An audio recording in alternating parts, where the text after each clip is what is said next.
Harris spoke about the mid-1980s and a whole wave of housing associations that were formed at a time where Michael Heseltine went to Margaret Thatcher and said that following the inner city disturbances, that mainstream organisations were not responding to the needs of an increasingly diverse community.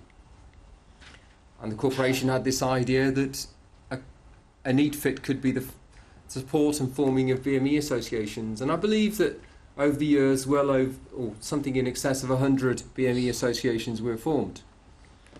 Ashram came into being round about 1994, so we were relatively towards the end of the last wave of registrations by the housing corporation.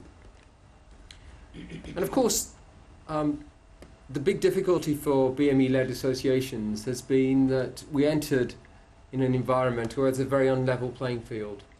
We didn't inherit 40 years of accumulating vast reserves, 100% subsidy grant, and we were pitched into the playing field about 15 years ago in an altogether much more difficult environment. I think it's a tremendous achievement. I think it's a staggering success on the part of the Housing Corporation that so many BME associations stand today successful, thriving organisations. Having said that, the world moves on. And in about 3 years ago,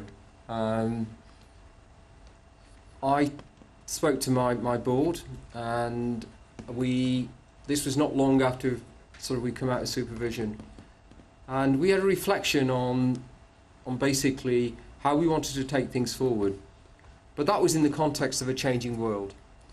And that changing world, the cards were very much on the table that the Housing Corporation, having made nearly 20 years of explicit support to BME associations, contributing over £1 billion in both capital and revenue, this would be very much the last 5-year strategy for the corporation. So it was a question of either adapting or, in our view, dying, because we felt that at the time that, again, the narrative was changing. People were talking about the evils of multiculturalism, as opposed to the strengths and the virtues of multiculturalism, and there was clearly going to be a shift. So we took a decision, and I believe it was a bold decision on the part of my board, to say that actually, in light of the changing demographic picture, we don't need to present ourselves as a BME association. In fact, the communities that we're serving in the localities in which we work very much make up the majority. So actually, we are becoming a mainstream organisation. However, let's not lose sight of our history, our origins, and the specific contribution we make around culturally appropriate services. So we began to evolve as an organisation from a specialist to a mainstream that could do the specialisms. The other important decision that we took was that whether it was the political right or the political left, the word multiculturalism had been hijacked. And I think that's highly regrettable, because multiculturalism has made Britain what it is today, a strong society, an inclusive society, and I think a society that is probably better prepared and positioned than most others in Western Europe to embrace globalisation and the opportunities. It is no wonder that in cities like this, the big companies of China and India are knocking on our door in the way that they are. I think that is because of what we've become. But of course, as a housing association, like all of you around here this morning, we offer much more than housing services. We've always done that.